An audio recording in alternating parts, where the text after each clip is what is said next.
Welcome to DMAXUS. Thanks for being here. No extra talk, just pure storytelling. Let's begin today's movie short steal. At the beginning of the movie, 8 candidates are shown getting ready for a hiring examination for a profitable corporate job.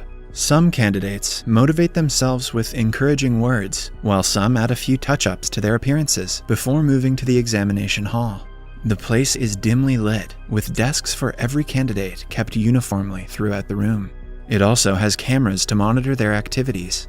After the 8 of them are seated, a guard with a gun enters the room, visibly making the candidates nervous. He is followed by a man who doesn't tell them his name and simply introduces himself as the Invigilator. He then apologizes to them for the hardships they have faced to reach this room, revealing that the candidates have passed all the previous hiring processes and are the finalists. If they pass this last test, they will be getting the job of their dreams. As the rule of this test, the Invigilator claims that no federal law applies inside the examination hall, and the candidates are supposed to follow only the law of the exam. They are not allowed to communicate with the guard or the Invigilator. Similarly, if they ruin the paper intentionally or accidentally, and if they walk out of the room for any reason, they will be disqualified. The candidate will have 80 minutes to complete the test. There is only one question on the paper before them that they need to answer. The Invigilator then asks them if they have any questions. When no one answers, he wishes them luck, starts the timer, and walks out. The candidates turn their respective papers around and see that it is completely blank. All of them look at each other in confusion.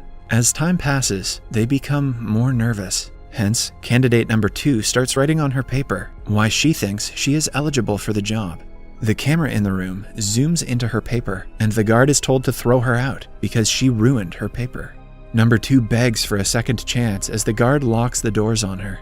A while later, number 5 realizes that the rule says they cannot talk to the Invigilator and the guard, which means they can talk to each other. He tells the others the same thing, making them believe that they will have to work together to find what the question is before they can answer it. The group discusses several ways they can pass the test, but all of them are just as confused. This is just like real exams. Throughout this, candidate number 1 doesn't speak at all. One man tries to introduce himself, but number 5 suggests they give each other pet names so they wouldn't have to reveal their true identity. He goes on to name candidate number 1 Deaf because he hasn't spoken yet. Then, the guys are named brown, black, and white, according to their race, and the girls are named blonde, brunette, and dark, according to their hair color. After that, White suggests they get up from their seats, because there is no rule that says they cannot. He takes a chance and gets up. To everyone's delight, the guard stays put, meaning that they can move around freely. Brunette believes that the questions are written down on paper with invisible ink or a watermark. They all agree to test the theory, but do not know how to. Brunette gets up and uses the lights in the room to see if something is written on the paper. However, nothing is visible. She still insists everyone check their own because the question could be in just one of them. Everyone does as she says, except for Deaf, who stays quietly in his seat. White takes his paper and checks it in the light. When they do not get any results, Black suggests the writings might be visible in UV rays or X-rays. The group then starts looking for a switchboard to see if there is any option to turn on other kinds of lights. When they do not find one, they start to look for the source of such light themselves. Deaf doesn't help them whatsoever and nervously stays in his seat. Blonde finds strips of emergency lights in the room, but since there are no switches, the group has to break all the other light bulbs to create an emergency and trigger the lights. Brown retaliates, saying that they cannot take such a risk. So, they vote on the matter and eventually decide to go forth with the plan. After breaking all the light bulbs in the room, it suddenly glows blue because of the emergency blacklight. Everyone starts to look for the question in the paper except for Deaf, but they are disappointed again because they cannot see the question. Brunette asks everyone to remove the first layer of the strip light because they aren't lit. This might give rise to UV rays, which can help them. They use the woman's heels to break the strips and reveal another form of light. However, they are again met with disappointment because these lights do not work either. Now, the group only has 60 minutes left. A frustrated White asks everyone to think of alternatives. As they brainstorm ideas, White registers that they can do anything to number 2's paper since she is already disqualified. So, they gather around her desk and try tracing the paper with a pencil. Still, no question comes forth. White then tears her paper into sections so that they can use them to experiment with different methods. Next, he pees on one of the papers to see if it is liquid activated. However, that doesn't work either. Black and White get into a heated argument while discussing what they should do next, but they stop after hearing Def cry. He sobs silently in his seat while the others watch him in amusement. After that, the man starts to blabber in French. He asks them if they can see something in the paper and claims that the paper reflects their image. They do not think much about his blabberings and get back into discussing ideas. Everyone falls dead silent when Brown speaks. He proposes a theory of his own, claiming that they are not in an exam, but are in some kind of betting show. The board members of the company have placed bets on who will crack under pressure, and the sole purpose of them being there is for their entertainment. Brown has been watching Squid Game. Brunette thinks that the board members probably have better things to do with their time, but according to Brown, money is the least of their concerns. With the amount of money they have in their life, the board members probably live for the risks. Now, everyone comes forward with their own ideas. Some claim that the invigilator might be behind this, while others say it might be the CEO. They begin to crack under pressure and insult each other. Dar confidently says that there are no people watching them because the CEO is hands-on in the company. He has all of the company's rights and power over everyone. It is clear that she knows more about the company than anyone else. Brown asks her how she knows so much about the CEO. It turns out that Dark is already working for the company in HR, but has never seen the CEO. She applied for a higher job, and now she is here. White then reveals that he was headhunted and offered the job, but the others say that they applied for it. However, one thing they have in common is that they do not know anything about the company or what it does because they were told not to ask any questions. Dark then explains that they are applying for a famous multi-million-dollar pharmaceutical company called B-Rog. A few years ago, when a pandemic spread among young people of the world, they were the first ones to find the cure. Currently, their yearly turnover is $20 billion, all because of their CEO. Suddenly, Black suggests that the company might have found a cure to the newest deadly disease that has been killing millions of people around the world. Brunette is suddenly intrigued and asks Dark more about it. This makes White suspicious, so he asks Brunette if she is also infected by the virus. Brunette says she isn't and dismisses the matter. To take the attention off of herself, she approaches the guard and brings a lighter out of his pocket without talking to him. Then, she glances at the fire alarm. The group plans to use the lighter to trigger the sprinkler because water can potentially develop the writing on the paper. For this, Brunette gets on top of a chair but doesn't reach the fire alarm. White helps her by giving her a rolled up piece of paper that she lights up and uses to trigger the alarm. Soon, water starts showering, but the papers stay the same. Suddenly, the guard makes his way to the group. Right then, Brunette unfolds the paper in her hand and reveals it to be her own. White had betrayed her to loosen the competition. The guard drags Brunette away as she calls White a bastard. Following that, an enraged Black says he will punch White's lights out. This makes the lights go out, and the group figures they are voice activated.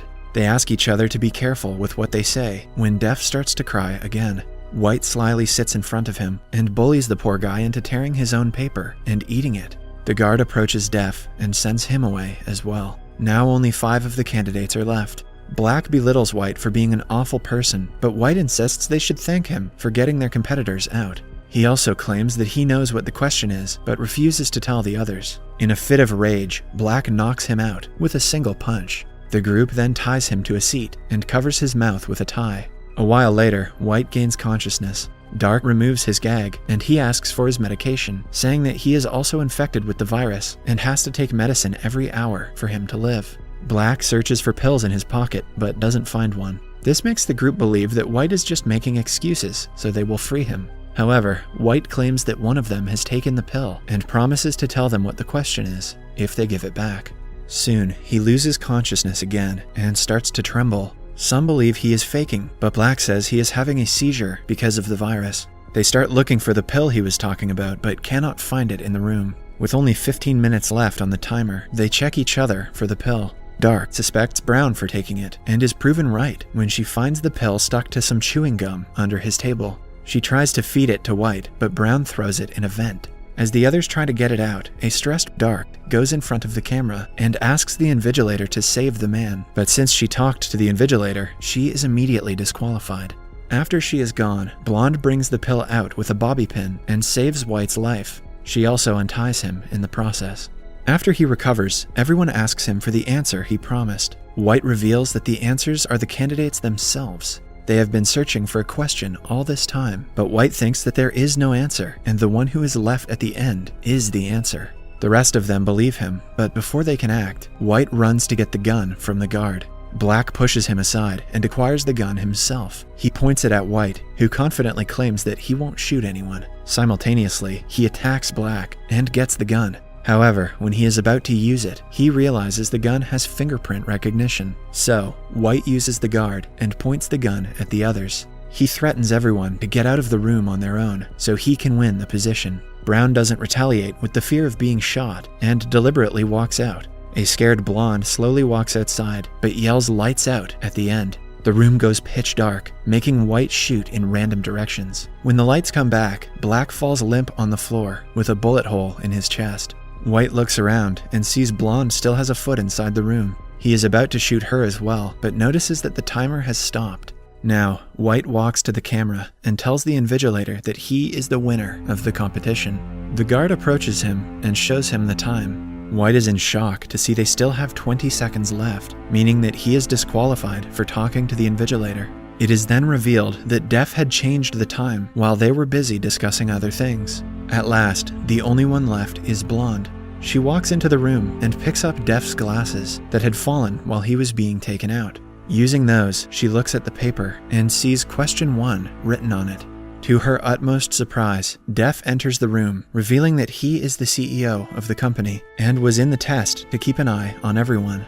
Blonde walks up to him and says no. The CEO and the invigilator smile, seeing that she has figured out the question and passed the test. It turns out when the invigilator asked them if they had any questions at the beginning of the test, it was the only question they had to answer. The whole exam was set to test the candidate's intelligence and attentiveness. They hire Blonde as the CEO's secretary, but she doesn't accept the job because she doesn't want to work with an organization that kills people. The invigilator reveals that Black isn't really dead, and that the bullet he got hit with is a capsule that heals the wound after penetrating the body. It is actually the magical medicine they have recently manufactured, which can cure any disease in the world. At last, Blonde accepts the job, and the movie ends as she shakes hands with the CEO. If you enjoyed this video, please don't forget to share it with your loved ones so they can enjoy it too. Your support really means a lot to us. Kindly leave a like, drop a comment and join our growing family by staying connected with us. Yen.